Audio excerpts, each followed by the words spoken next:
Hey, what's up? I'm Cody the Coin Raptor, and welcome to my channel. I'm here to provide you the best crypto content you can find. So let's start with our Bitcoin chart TA. Bitcoin has been making moves. Even though it's been a relatively low volume type of weekend, we can see here that it has failed to break out past a point of about 22,000 and a half, and instead it has been breaking down. We can see that it broke down past the support of 21,200, and it continues to fall, continues to fall. And that's not surprising at all. If you've been following my channel, we've already pointed out that this looks a bit like a bear flag, and I think that this bear flag pattern will eventually play out, and we'll probably wind up getting retest of the supports all the way down here at about 19,500 or so. Because the volume this weekend has been incredibly low, and the sellers have stepped in, and they've really prevented Bitcoin from breaking out above 22,000 and 23,000. So those are the key resistance points you have to look at. If it breaks above 22 and then 23,000, we're talking about something completely different. It's a whole different ball game. But we have not seen those buyers step in to push the price that high. Instead, we've seen this waning volume and this very slow and orderly sell-off. So I expect that we're going to see a retest at about 19,500, and then at that point we may actually even go down even lower to about 17,500 later on in the week. It really depends on what happens with the CPI numbers that are going to be coming out Wednesday, and especially with what the market does on throughout the week. So that's Bitcoin, and if you'll notice, it is a little oversold. Right now it's at about RSI has it at 31, so right now it is oversold currently. And let's take a look at Ethereum. Very similar situation. We still have that triple top playing out, 1 2 3 here.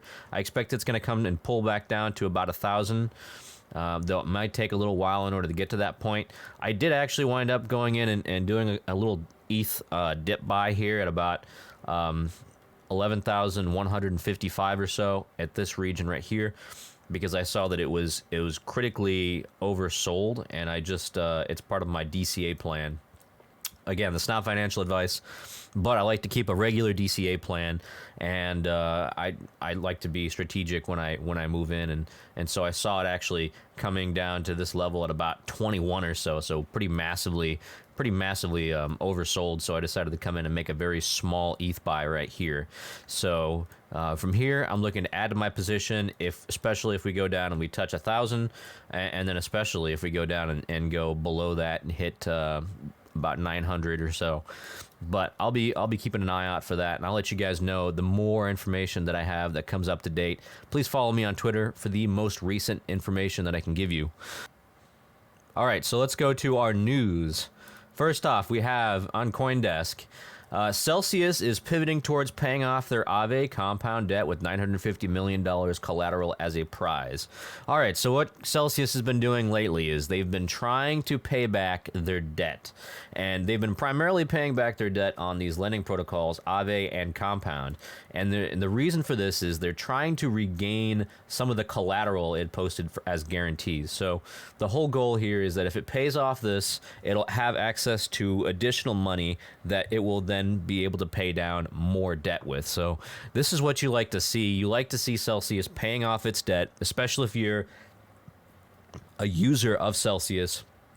You want to see Celsius pay off its debt gradually, right? Just a little bit at a time, and it's really trying to take advantage of the stabilizing crypto prices that we've seen in the last week to accomplish this. So this is a good sign. I would like to see Celsius continue to pay off this debt, because the sooner it pays off this debt, the sooner it can unfreeze the users' accounts, and users will be able to withdraw again off the platform. But this is a good sign so far. Next, this is something that happened a couple days ago. I didn't cover it, but I definitely want to make sure I cover it. But Bitcoin is basically could be under some more selling pressure because of the Mt. Gox hack, ironically enough. So the Mt. Gox hack was one of the very first hacks that happened to the Bitcoin blockchain. Mt. Gox was one of the very first exchanges that allowed you to go and buy Bitcoin. So what happened was Mt. Gox got hacked, and a lot of people lost money in that. And so 8 years basically after the exchange imploded, some of the people who lost money are going to receive Bitcoin. So now, I guess it made its way. There was a lawsuit or many lawsuits that moved through the court, and now there are going to be many users who can be potentially given some Bitcoin that they had lost in the exchange. So the fear here is that these users that get the Bitcoin will immediately sell it. And we're looking at about 150,000 Bitcoin. So it's a possibility that they could wind up selling this Bitcoin and pushing the price lower. But I don't think that's a guarantee, especially for people who have had this Bitcoin for some time now. They've seen the price rise from 5 to 10 to 20. And many people who got into Bitcoin back in the day are some of the staunchest supporters. So it would make sense for me for many of these people to hold until we hit the top of the next bull market. But that could be in another 2 years or so. So I would imagine some of them will sell, some of them will not sell. And I don't think this is going to have a huge impact on the Bitcoin price, but it could. It's entirely possible. But I would be surprised. I would legitimately be surprised. If I get any more information on this, I'll let you guys know. I'll be tracking it as this story continues. But one important thing to note is that they did not give an exact date for the repayments to begin. So we don't know when that's going to happen. And so they're guesstimating that it will be within the next couple of months. But again, we don't know.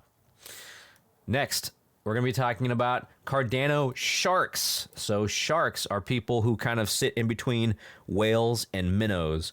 So these sharks, these accounts that have a moderate amount of ADA, have been scooping up 79 million ADA ahead of the Vassal hard fork. So we talked about the Vassal hard fork, and we're expecting that, or these whales and these sharks are expecting that there's going to be a massive increase in the price of Cardano just before or just after this Vassal hard forks gets implemented. So I think that's possible, certainly.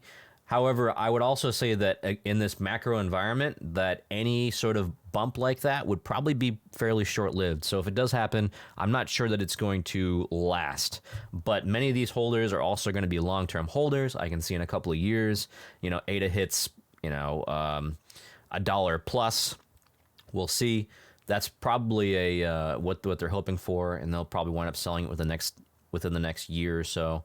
So I think that they're just taking advantage of really cheap Cardano prices, and who can blame them at this point? However, it could definitely keep falling as well. So long term, it looks like a good bet. Short term, it could go either way. And again, not financial advice. Next, Kevin O'Leary warns the massive crypto panic event incoming and predicts much of the industry will be wiped out. So Kevin O'Leary is saying that there's going to be a massive capitulation event that will trigger fear and panic among crypto investors.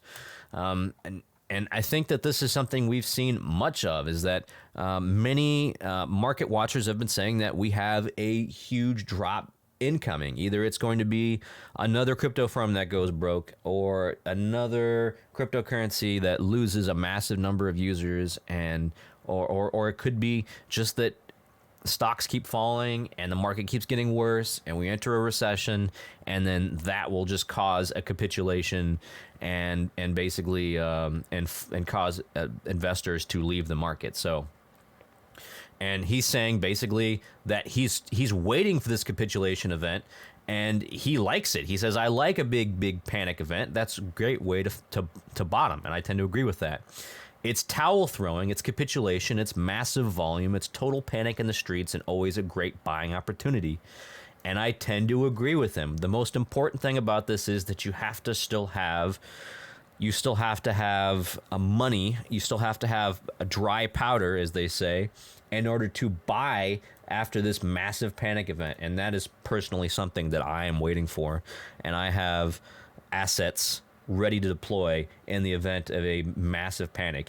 And just like he was saying here, that would also signal basically the bottom of this current bear market. And I think that's something that we all have been looking for, is where is that bottom and when is it going to be?